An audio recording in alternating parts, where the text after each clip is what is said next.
On today's Locked On Jayhawks, another big recruiting weekend of visitors for KU football, and Lance Leipold has done it again. A couple big-time commitments, this time from a 4-star safety in Damani Maxson and a 3-star offensive lineman in Kene Anene.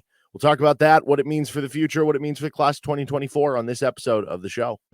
You are Locked On Jayhawks, your daily podcast on the Kansas Jayhawks, part of the Locked On Podcast Network, your team every day.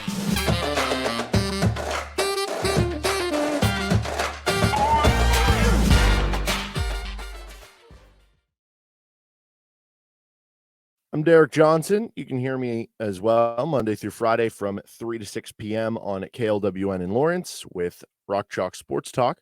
Thanks for making Locked On Jayhawks your first listen every day. We are free and available wherever you get any of your podcasts.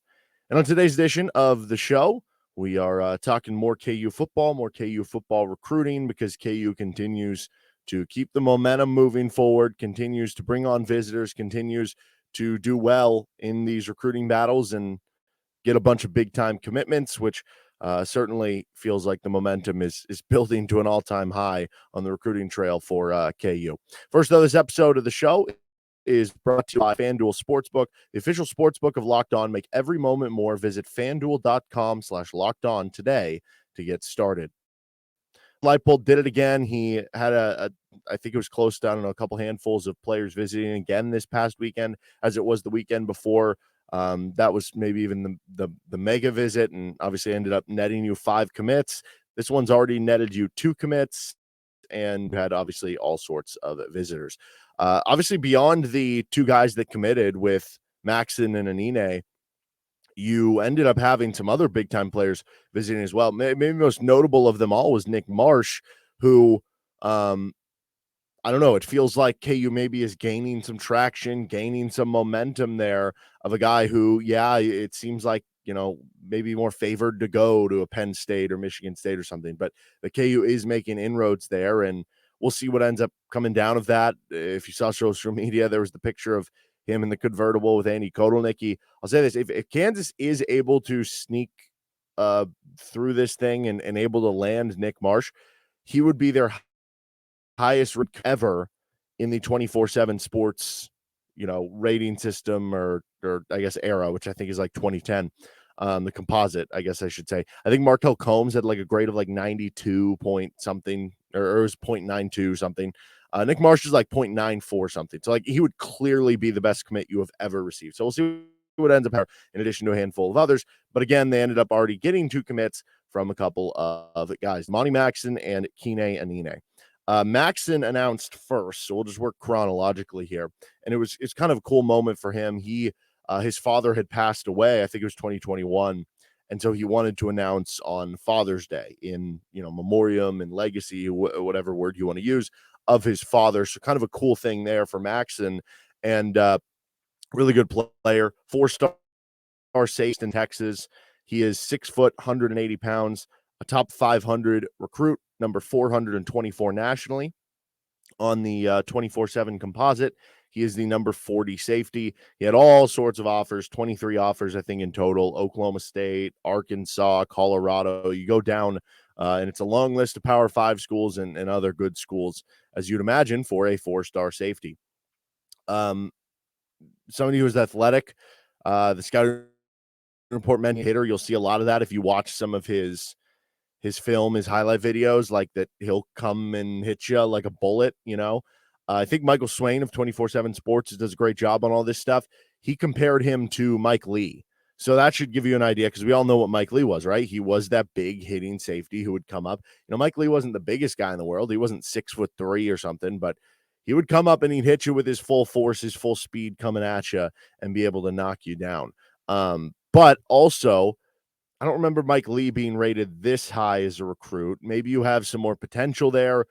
Maybe it's Mike Lee plus, right, is the possible ceiling, which that's exciting, because Mike Lee was a very productive, very good player for KU that played right away, even as a freshman, and ended up being a multi-year starter for your team. And, if you can get that out of a player, like, you never say no to that. And if you're saying there's even a potential for more than that, which there might be, then that is pretty impressive. So Damani Maxson becomes the second highest rated recruit for KU. He just slides in ahead. Seems like KU keeps adding a different second highest rated recruit. Like first it was oh gosh, I forget who. It was one of the DBs, and then it was like Jalen Todd. Now it's Maxson. So or no, I'm sorry, it was Harry Stewart. Then it was with Jalen Todd. He became the new second. Now it's Maxson. But that's a good thing, because that means you keep adding more and more talent, and the talent you keep adding gets better and better. Then you also added an offensive lineman. And it's funny, I was actually I was out at the weekend, and I was talking to somebody about this over the weekend, and they were like, this is awesome. Like, I'm loving the KU football recruiting. This is so much fun.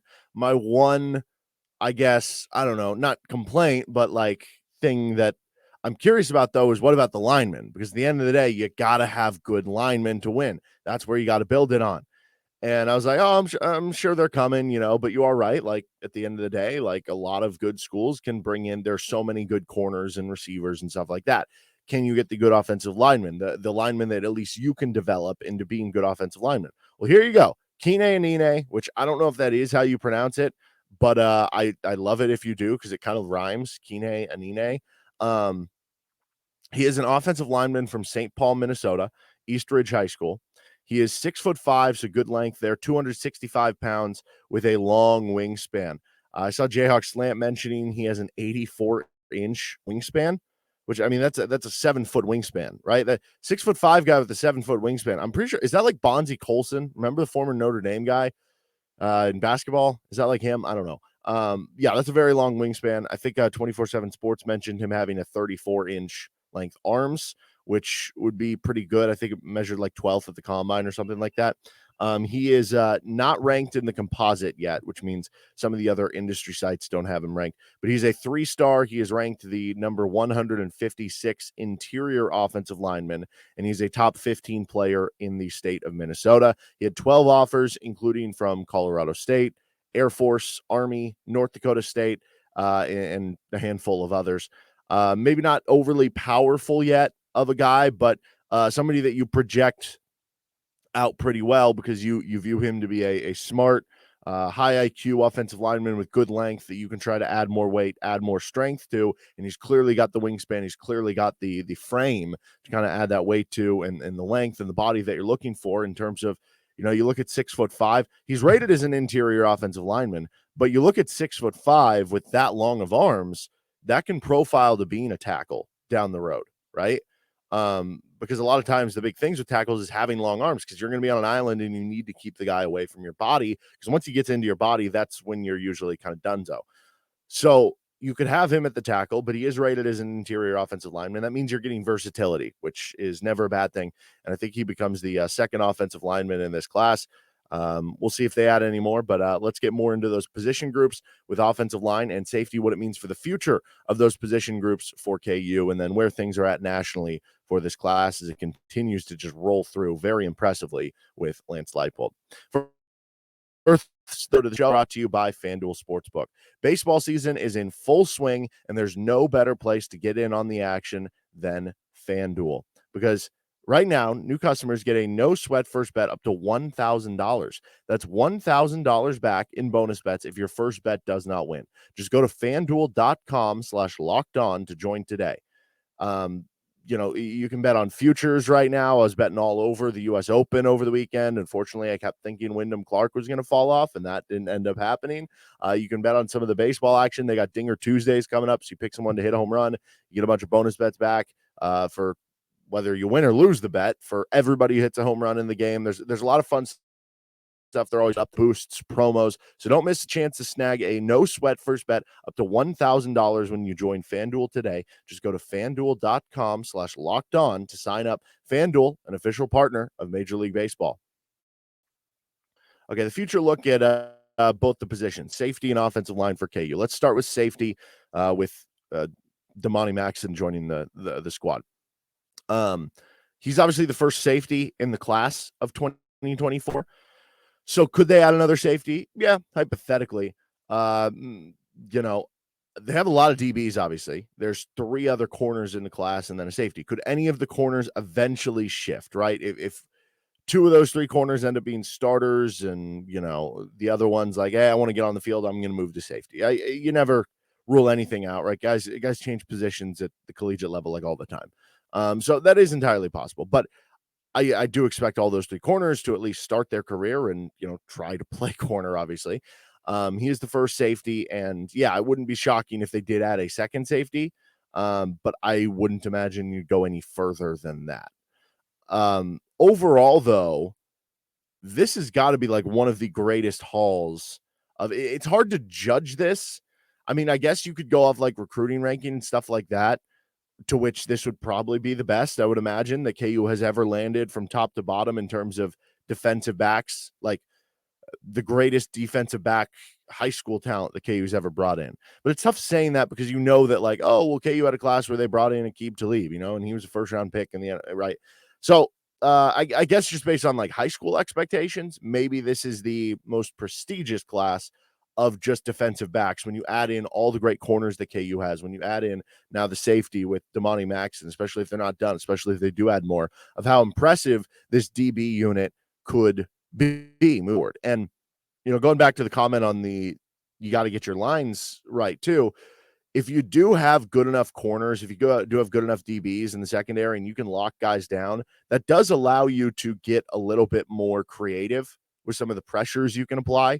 From the front seven, you can blitz a little bit more. You can do different things up front if your DBs are giving you that extra half second, that extra second of covering a guy on the outside. So, obviously really impressive. And we already know the KU, their back four is probably the best part of their defense right now. You look at the safeties specifically this year, you got Kenny Logan, Marvin Grant, OJ Burrows. Those are all three Big 12 starter level player. And then you have Jalen Dye, who really started to break out during the spring and seems to be right on that path to becoming one of those. They have a bunch of others too who are kind of waiting in the wings. Come 2024, though, when this class is going to join and when Damani Maxson is going to join, Kenny Logan graduates. So already you have a big hole of playing time leaving. You would think that Marvin Grant, OJ Burrows, and Jalen Dye would still be your top three safeties and eat up most of the playing time.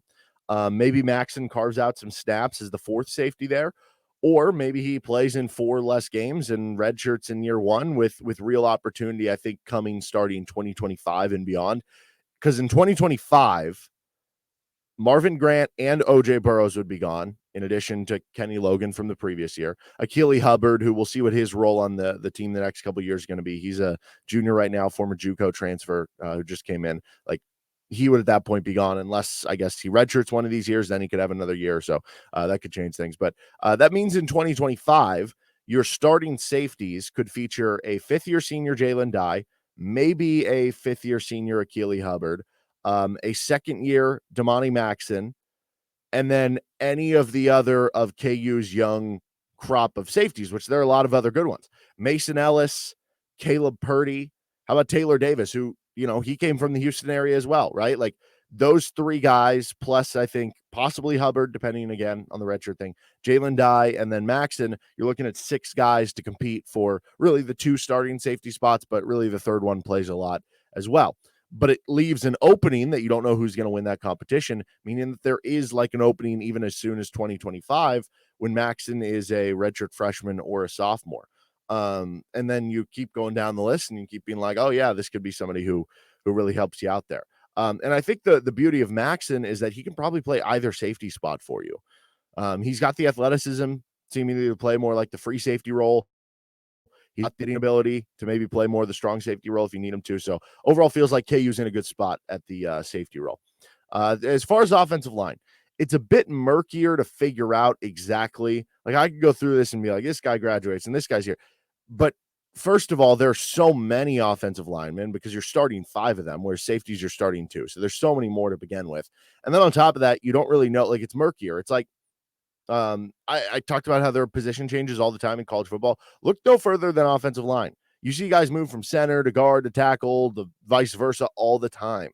So it's hard to exactly be like, well, this, right guard's going to be open in a few years.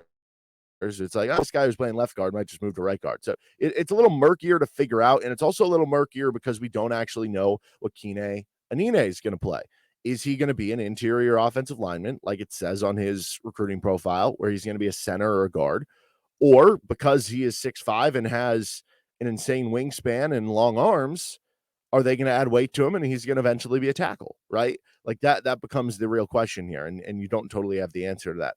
But I will say one thing as it regards to the future of the offensive line position, because I think there is something that you view in common with now both of the offensive line. So Harrison Utley committed last week. He's like a 6'3" offensive lineman who you view as being someone who is versatile enough that he is playing all over. He can play whatever for you. And I think there's some commonalities here with Anene, with the two offensive linemen that KU has taken in this class, that I think you look to certain traits of exactly what they're looking for in that regard.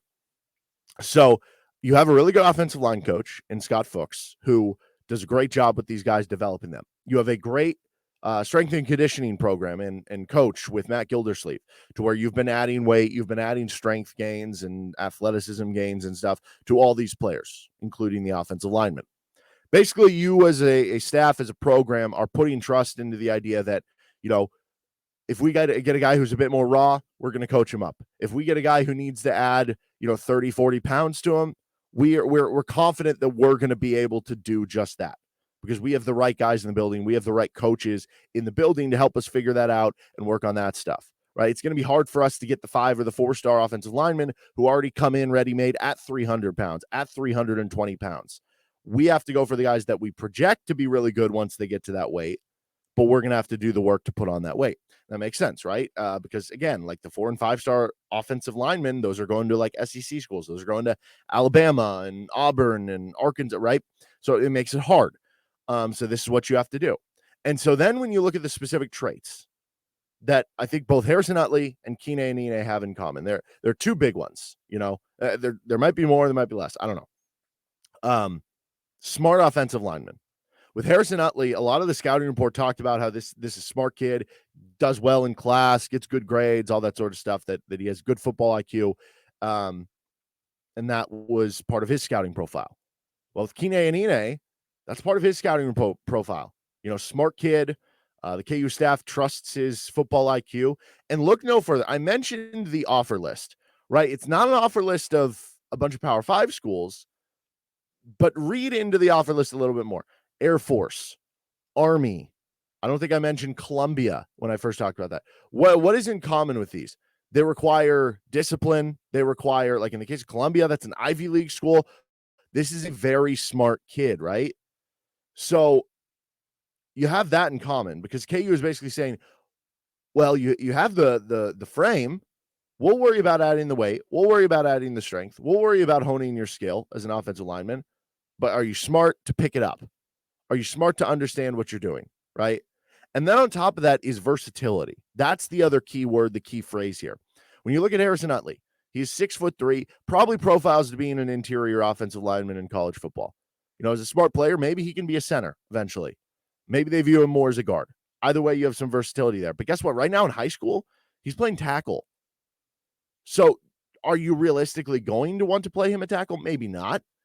But he has that in his background, right? It gives you versatility across the board. Then you look at Kene Anene. Again, he's listed as an interior offensive lineman, but he's got the length. He's got the 84-inch wingspan. That you add some weight to him, he can play tackle, right? You're getting coverage across the board. And that is so important when you bring in high school recruits on the offensive line, because going back to the idea that it's murky to figure out your future of the offensive line in terms of each specific position, it's easier to just be like, we have these guys who are playing offensive line. We have this group who's graduating. We have this group who's coming in. And to have guys that are versatile that you can plug and play wherever you need when those holes come up and whenever injuries come up and whatever you find to be their best position once they get to college come up, that's so incredibly important. And it makes the recruiting life even easier in terms of the, I guess, almost scouting side of it, because you do get multiple shots at being able to figure out the right position for that player to be their best. So that's obviously very important. And I think those are two skills that kind of line up with both your offensive linemen in the class. We'll see if they add more offensive linemen. Probably not a position you can have enough of, so wouldn't shock me if they did.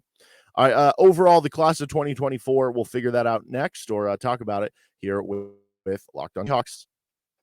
All right, for the class of 2024, Kansas, last I checked, they're now 32nd in the 24/7 composite in their rank updated little sheet. We shared this if you're watching on YouTube. I'll go over it if you're listening on the audio side of things. Kansas now has 11 commits for the class of 2024.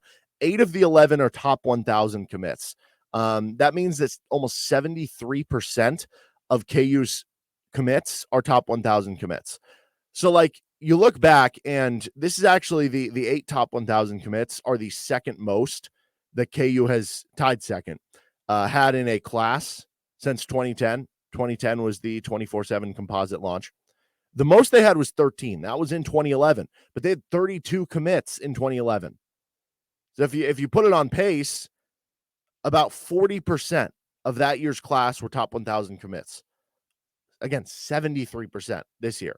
So you're not going to have the same number of commits because of the transfer portal and because of some of this other stuff, and because like you're actually like full up on scholarships nowadays, but the quality of recruit that you're bringing in, as opposed to the quantity, is so much better than you have ever had. And you go back the last 2 years now, this gives KU 25 commits. Again, we'll see how much everybody stays in the class and if anybody decommits. But right now, between last year's class, 2023, and this year's class, 2024, 25 commits with 14 top 1,000 kids, which is just incredible for KU. And you have 5 top 800 kids. That is now tied third most that you've ever had in class. You have top 600 kids, 4 of them. That's tied second most that you've ever had in class. And you have 3 top 500 kids with Maxson at most in a class that KU football has had since 2010. Really impressive stuff. I say it every time there's more commits, but it keeps adding to it. It keeps getting better. I keep thinking you're going to hit that pinnacle. I keep thinking that, it's really impressive, but okay, well, are they slowing down now, or what's going to happen? And then the more commits end up coming in tow. So we'll see if that continues to happen this week. But we'll be back later this week for Locked On Jayhawks. I keep promising you we're going to do these like deep dives on some possible transfer targets, and I promise you they are planned. I have the show is all planned out and everything, but KU keeps getting commits. Blame Lance Leipold, but it's in a good way and for a good reason. All right, that'll do it for this episode of Locked On Jayhawks. You can find us anywhere you get any of your podcasts. You can like us, subscribe to us on our YouTube page as well. Thanks for listening. Thanks for watching. Have a good rest of your day. We'll see you next time with LOJ. Later.